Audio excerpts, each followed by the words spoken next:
مددگار کی ضرورت ہمیشہ اسے ہوتی ہے جس میں کوئی نہ کوئی خامی ہو، کمزوری ہو یا کمی ہو۔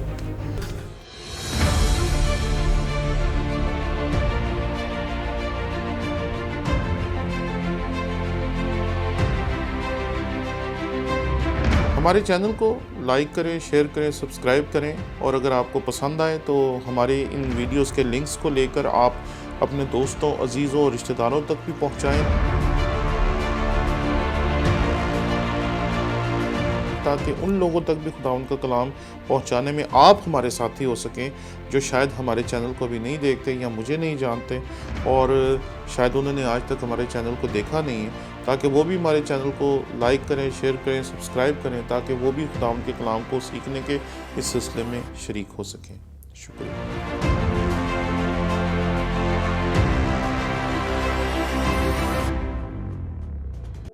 مسیح یسوع کے عظیم و جلیل نام میں آپ کی سلامتی ہو۔ میرا نام پادری پروفیسر ٹونی ولیم ہے۔ مددگار کی ضرورت ہمیشہ اسے ہوتی ہے جس میں کوئی نہ کوئی خامی ہو، کمزوری ہو یا کمی ہو۔ خدا نے جب آدم کو تخلیق کیا تو اس نے اسے مددگار فراہم کیا، کیونکہ اسے معلوم تھا کہ آدم اپنی ذات میں کمزور ہے۔ مسیح خداوند نے جب انسانیت کی فلاح کے لیے اپنی جان دی تو اسے پتا تھا کہ آدم اپنی ساخت میں کمزور ہے اور بغیر مددگار کے یہ کچھ کر نہیں سکتا۔ انسان کی کمی تو ضرب المثل ہے، جسے انگریزی میں ہم ہیومن ایرر کہتے ہیں، کہ ہم انسان ہیں، ہم غلطی کرتے ہیں، اور کبھی کبھی ہم اپنے گناہ کو بھی غلطی کہہ کے اس پہ پردہ ڈال دیتے ہیں۔ اس انسان کی فلاح کے لیے جو سب سے بڑا کام خداوند یسوع مسیح نے کیا وہ یہ تھا کہ اس نے نہ صرف اس کے گناہوں سے اس کو پاک کیا، بلکہ اس نے اپنے خون سے جب اسے پاک کر لیا تو اس کو ایک ایسی جگہ بنا دیا جہاں دوسرا مددگار آ سکے، دوسرا مددگار بس سکے۔ اور اس کے بارے میں واضح طور پر ہمیں پولس رسول بتاتا ہے، کیا تم نہیں جانتے کہ تم روح القدس کا مقدس اور خدا کا روح تم میں بسا ہوا ہے۔ انسان اپنی ساخت میں اس لائق نہیں تھا۔ خداوند کے کلام میں سے میں آپ کے سامنے تلاوت کروں گا یوحنا رسول کا انجیلی بیان، اس کا 14واں باب، اس کی 16ویں اور 17ویں آیت۔ یہاں لکھا ہے، اور میں باپ سے درخواست کروں گا تو وہ تمہیں دوسرا مددگار بخشے گا کہ ابد تک تمہارے ساتھ رہے، یعنی روح حق، جسے دنیا حاصل نہیں کر سکتی کیونکہ نہ اسے دیکھتی ہے اور نہ جانتی ہے۔ تم اسے جانتے ہو کیونکہ وہ تمہارے ساتھ رہتا ہے اور تمہارے اندر ہوگا۔ اس حوالے میں ہمیں یہ واضح طور پر بتایا گیا ہے کہ دوسرے مددگار کے لیے درخواست کی ہے مسیح خداوند نے، اور اگر آپ 16ویں آیت دیکھیں تو یہاں لکھا ہے، اور میں باپ سے درخواست کروں گا تو وہ تمہیں دوسرا مددگار بھیجے گا۔ اگر وہ ہمیں پاک نہ کرتا تو ہم پاک روح کا مقدس بننے کے لائق نہیں تھے۔ اپنی ذات میں غلیظ، گنہگار، بدکار اور بدیوں سے بھرے ہوئے لوگ ہم کیسے روح القدس کے ساتھ رفاقت کا سوچ سکتے تھے؟ لیکن یہ اس کی کفارہ دینے والی موت یا اس کی صلیبی موت کی وجہ سے ممکن ہوا۔ اور آگے چلیں تو یہاں ملے گا، اور میں باپ سے درخواست کروں گا تو وہ تمہیں دوسرا مددگار بخشے گا کہ ابد تک تمہارے ساتھ رہے۔ یہ لفظ بڑا عجیب ہے، ابد۔ ابد تک وہی ہو سکتا ہے جو ازل سے ہو، جو ازلی نہیں وہ ابدی بھی نہیں۔ یہ منطق کا سادہ سا قانون ہے۔ جو تخلیق کیا جاتا ہے وہ مخلوق ہوتا ہے، اور جو مخلوق ہوتا ہے اس کا خاتمہ لازم ٹھہرتا ہے۔ لیکن یہ تو ابد تک رہے گا، اور یہ ابد تک اس وجہ سے رہے گا کیونکہ یہ ازل میں تھا۔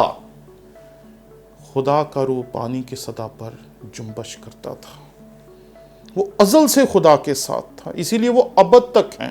جب ہم اس آیت کا اطلاق کسی شخص پر کرتے ہیں یا کسی ذات پر کرتے ہیں تو اس ذات کو ازلی بھی ہونا چاہیے اور ابدی بھی ہونا چاہیے۔ اگر وہ ذات ازلی نہیں ہے تو وہ ابدی ہو نہیں سکتی۔ اور یہاں لکھا ہے واضح طور پر، وہ ابد تک تمہارے ساتھ رہے گا، اور وہ روح حق ہے۔ خداوند کے کلام میں واضح طور پر لکھا ہے، یعنی روح حق جسے دنیا حاصل نہیں کر سکتی کیونکہ نہ اسے دیکھتی ہے نہ جانتی ہے۔ جھوٹ وہ بولتا ہے جس کی قدرت محدود ہوتی ہے، وہ اپنی محدودیت کو، اپنی خامیوں کو، اپنی کمیوں کو، اپنی ذات میں موجود سکم کو چھپانے کے لیے جھوٹ بولتا ہے۔ جو قادر مطلق ہوتا ہے اسے جھوٹ کی ضرورت نہیں ہوتی، اس لیے جو قادر مطلق ہے وہ حق ہے، اور اسی لیے خداوند کے کلام میں یہاں اسے روح حق کہا گیا ہے۔ وہ سچائی کا روح ہے، وہ جو بھی بات کرتا ہے وہ صداقت پہ مبنی ہوتی ہے، وہ انسان کی طرح نہیں ہے، وہ خدا ہے، قادر مطلق ذات ہے، اور اس کی قادر مطلق ذات ہمیشہ ہمارے ساتھ رہے گی، نہ صرف اس دنیا میں بلکہ ابد تک۔ یعنی کہ یہ ایک اشارہ ہے کہ جس کے پاس خدا کا روح ہوگا وہ ابدی ہو چکا ہے، وہ ابدی ہو چکا ہے خدا کے روح کے اس کے ساتھ ہونے کی وجہ سے، کیونکہ خدا کا روح اس کے ساتھ ہے، اور جس کے ساتھ خدا کا روح ہے اس کے ساتھ خدا کے روح نے ابد تک ہونا ہے۔ تو اس کا مطلب ہے کہ خدا کے روح کا کسی کے ساتھ ہونا اسے یہ احساس بخشتا ہے، اسے یہ گارنٹی دیتا ہے کہ خداوند یسوع مسیح کے کفارے کی وجہ سے اگر تیری رفاقت میرے ساتھ جڑ گئی ہے تو انسان جو کہ مخلوق ہے اور جس کی روح اور جس کا جسم مر سکتا ہے، اس کو یہ نوید سنا دی گئی کہ اب تو بھی ابد تک رہے گا اور خدا کا روح بھی تیرے ساتھ ابد تک رہے گا۔ لیکن جب ہم دنیا کا اور ایمانداروں کا روح القدس کے ساتھ تجربہ دیکھتے ہیں تو یہ بالکل مختلف ہے۔ خداوند کا کلام واضح طور پر بتاتا ہے کہ جسے دنیا حاصل نہیں کر سکتی کیونکہ نہ اسے دیکھتی ہے اور نہ جانتی ہے، جسے ہم دیکھ نہیں سکتے اسے جان نہیں سکتے، اور جسے جان نہیں سکتے اسے حاصل کرنے کا تو سوال ہی پیدا نہیں ہوتا۔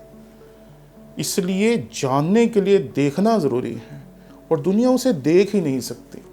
کئی مرتبہ ہم اس آیت کا اطلاق ایسی چیزوں پر کرتے ہیں، ایسی ذاتوں پہ کرتے ہیں جنہیں ہم دیکھ سکتے ہیں، لیکن یہاں خداوند کا کلام ہمیں بتاتا ہے کہ دنیا نہ اسے دیکھ سکتی ہے اور نہ جان سکتی ہے، لیکن اس کے بعد ایک تضاد قائم کیا جاتا ہے، ایک حد فاصل کھینچی جاتی ہے کہ دنیا اس طرف ہے اور ایماندار اس طرف ہے، اور یہ حد فاصل کھینچ کر یہ حقیقت بیان کی جاتی ہے جو ہر ایماندار کا خاصہ ہے۔ اور خداوند کے کلام میں یہاں لکھا ہے، تم اسے جانتے ہو کیونکہ وہ تمہارے ساتھ رہتا ہے اور تمہارے اندر ہوگا۔ تمہارے ساتھ رہتا ہے اور تمہارے اندر ہوگا۔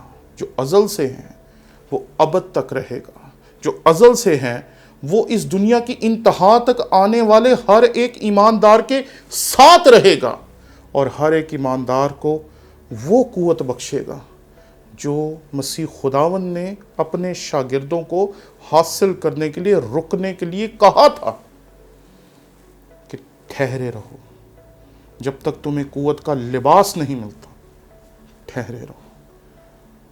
آج ہم بہت سارے موٹیویشنل سپیکرز کو سنتے ہیں، ان سے موٹیویشن حاصل کرنا چاہتے ہیں۔ روزانہ جب ہم صبح اٹھتے ہیں تو ہمیں ایسا لگتا ہے جیسے ہمارے جذبات ختم ہو گئے، ہماری رویا ختم ہو گئی، ہمیں پتہ نہیں ہم نے کیا کرنا ہے، اور ہم انسانوں سے موٹیویشن لیتے ہیں۔ کبھی کسی سپیکر کو سنتے ہیں، کبھی کسی سپیکر کو سنتے ہیں، کبھی کسی سپیکر کو سنتے ہیں، اور ان سے موٹیویشن لینے کی کوشش کرتے ہیں تاکہ ہم موٹیویشن لے کر کچھ کر سکیں۔ لیکن اس کی موٹیویشن کیوں نہیں لیتے جس نے 11 رسولوں کو اٹھایا اور پولوس کے ساتھ مل کر انہیں دنیا کی انتہا تک انجیل کی منادی کرنے کے لیے استعمال کیا؟ اس کی موٹیویشن ہم کیوں نہیں لیتے؟ وہ ہمارے ساتھ ہے لیکن ہم اسے دیکھ نہیں پاتے، وہ ہمارے اندر ہے اور ہم اسے محسوس نہیں کر پاتے۔ ایک شخص نے مجھ سے سوال کیا، کیا روح القدس آتا جاتا ہے؟ میں پریشان تھا، میں اسے کیا جواب دوں؟ خدا کو آنے جانے کی کیا ضرورت ہے؟ ہمیں آنے جانے کی ضرورت ہے۔ جب ہم اپنے دل کو تیار کرتے ہیں تو پھر ہمیں احساس ہوتا ہے کہ خدا ہمیں چاروں طرف سے گھیرے ہوئے ہیں۔ جب ہم دعائیں کرتے ہیں، پرستش کرتے ہیں، عبادت کرتے ہیں، تو آپ جہاں بھی بیٹھے ہوں وہیں آپ کو خداوند کی حضوری کا احساس ہونے لگتا ہے۔ اس لیے اس عید پینتیکوس کے موقع پر انسانوں سے، لوگوں سے، موٹیویشنل سپیکر سے موٹیویشن لینے کی بجائے گھٹنوں کے بل ہو جائیں، آنسو بہائیں، دعا کریں، خداوند کی حضوری کا وہ احساس جو ہر وقت آپ کو گھیرے رہتا ہے اس کو محسوس کریں، اور وہ آپ کو وہ موٹیویشن دے گا جس کا عشر عشیر بھی یہ دنیا آپ کو دے نہیں سکتی، کیونکہ دنیا وہاں تک دیکھ ہی نہیں سکتی جہاں تک اس نے آپ کے ساتھ رہنا ہے، اور اس کا آپ کے ساتھ جو رشتہ ہے وہ اس دنیا کا نہیں بلکہ ابدی ہے۔ اس لیے آئیں اس ذات کی تحریک میں چلیں جس نے رسولوں کو استعمال کیا، تاریخ میں مسیحیوں کو استعمال کیا، اور آج بھی خدا کے لوگوں کو استعمال کر رہا ہے۔ آئیں اس کی تحریک کے ساتھ چلیں اور اس دنیا کو بدل کے رکھ دیں۔ آمین۔